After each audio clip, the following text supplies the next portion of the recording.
मैं doctor Alka Pareek, associate professor home science. वस्त्र विज्ञान एवं परिधान में हम विभिन्न रेशों का अध्ययन कर रहे हैं। आज हम गोल्डन फाइबर के बारे में पढ़ेंगे, जिसे हिंदी में सुनहरा रेशा कहते हैं, और वो है जूट। जी हाँ, जूट। इसी के बारे में आज हम विस्तृत अध्ययन करेंगे।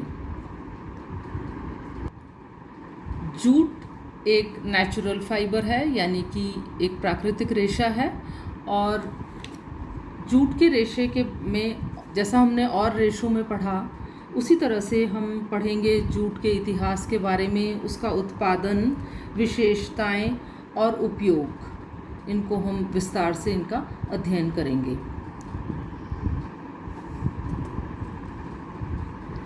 जूट एक गोल्डन कलर का फाइबर है, जो कि एक सिल्की शाइन लिए हुए होता है, और इसीलिए इसे सुनहरा रेशा कहते हैं। जितने भी वानस्पतिक रेशे हैं, उनमें ये सबसे सस्ता होता है और सबसे इम्पॉर्टेंट भी होता है। पूरे वर्ल्ड में ये सबसे ज़्यादा इसका उपयोग होता है, इसका उत्पादन भी सबसे अधिक होता है। और इसकी जो वजह है वो ये है कि इसमें हाई टेंसाइल स्ट्रेंथ होती है, यानी कि इसमें बहुत मजबूती होती है, और ये 100% बायोडिग्रेडेबल होता है, यानी कि ये पर्यावरण का अच्छा दोस्त है। जूट के रेशे जूट के पौधे के तने से प्राप्त होते हैं। इनमें एक विशेष प्रकार की चमक होती है। छूने पर यह चिकने लेकिन कड़कीले होते हैं, और इनके जो रेशे हैं ये उलझे हुए और असमान होते हैं, और इसीलिए इनमें रूक्षता होती है, थोड़ी खुरदुरे होते हैं। इनका निर्माण रस्सियों, सस्ते दामों की चटाइयों, बड़लेप, बोरे बनाने आदि के लिए किया जाता है। और बच्चों, प्राचीन काल से ही जूट की खेती भारत और बांग्लादेश में की जाती रही है। इतिहास साक्ष्य है कि जूट के रेशे का इस्तेमाल प्राचीन काल में अफ्रीका और एशिया में सबसे अधिक किया जाता था, और अकबर के ज़माने में भी इसका यूज़ काफ़ी अधिक होता था। आजकल बांग्लादेश में जूट का उत्पादन सबसे अधिक है, और विश्व में 85% तक जूट की आपूर्ति केवल बांग्लादेश ही करता है। जूट का यदि हम व्यापार देखें तो जूट का इंग्लिश में व्यापार को ट्रेड कहते हैं। तो जूट का जो व्यापार है वो इंडियन सब कॉन्टिनेंट के चारों तरफ होता है, और जैसा पहले आपको बताया, बांग्लादेश में सबसे अधिक जूट का उत्पादन होता है, और ये सबसे बड़ा एक्सपोर्टर है रॉ जूट का, यानी कच्ची जूट का सबसे अधिक ये एक्सपोर्ट करता है। जो 75% जूट के गुड्स हैं, पैकेजिंग मटेरियल जैसे बर्लैप, कारपेट क्लोथिंग हैं, ये सभी बांग्लादेश से ही प्राप्त होती है। जूट के अन्य उत्पाद हैं carpet yarn, cordage, felt, padding, twine, ropes, decorative fabrics, और कई तरह के छोटे छोटे आर्टिकल्स जो मैं आगे भी आपको विभिन्न चित्रों में दिखाऊंगी, और उनको हम घर में या फर्निशिंग के रूप में उनका इस्तेमाल करते हैं।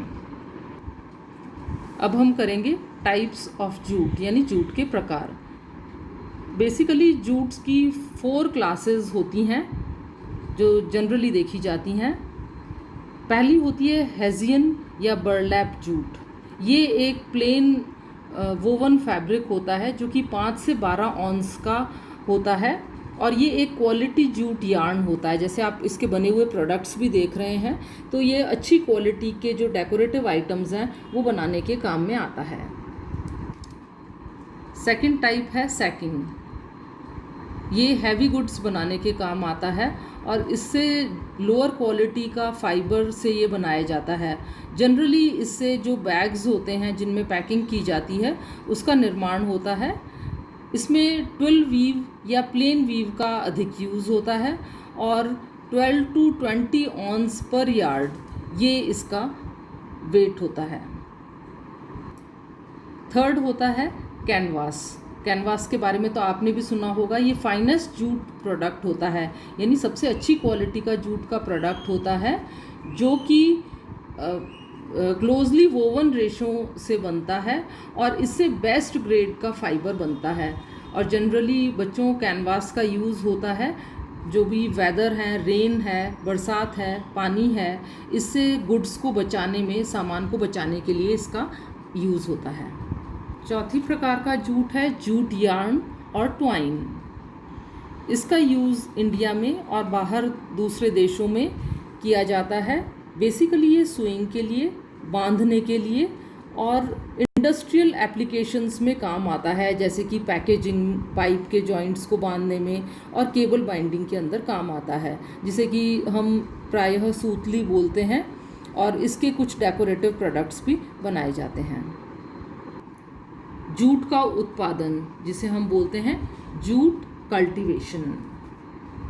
जूट की खेती उष्ण और नम वातावरण में होती है और इसके लिए पानी की भी अधिक आवश्यकता होती है। जूट का पौधा वार्षिक होता है और बरसात के मौसम में इसे उगाया जाता है। मार्च से मई में रेनफॉल के अकॉर्डिंग इसको उगाया जाता है और इसकी जो हार्वेस्टिंग है यानी कटाई है वो जून से सितंबर के महीने में की जाती है। जूट के पौधे के लिए यदि हम मौसम और मिट्टी की बात करें तो जूट को गर्म और नमी वाला मौसम जूट के लिए बेस्ट होता है, जिसमें कि तापक्रम 24 डिग्री सेंटीग्रेड से 37 डिग्री सेंटीग्रेड तक का हो। अगर लगातार बारिश हो तो उससे जूट की फसल खराब हो सकती है। और मिट्टी की बात करें तो जो सैंडी सॉइल है या क्ले है, ये इसके लिए बेस्ट रहती है।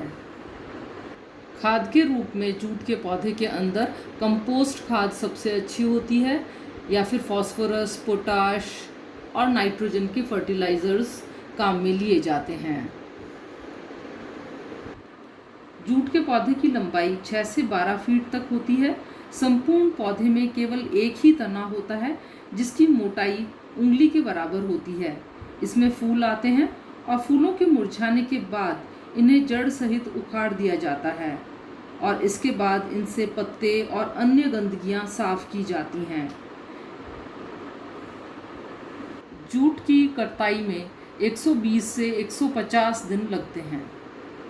अगली प्रक्रिया होती है जूट के रेशे को तने से अलग करना, और ये कई प्रक्रियाओं के द्वारा की जाती है, जैसे गलाना, जिसे कि रैटिंग कहते हैं। और इसमें भी कई तरह के प्रोसेसेस होते हैं जिन्हें हम अगली कक्षा में पढ़ेंगे।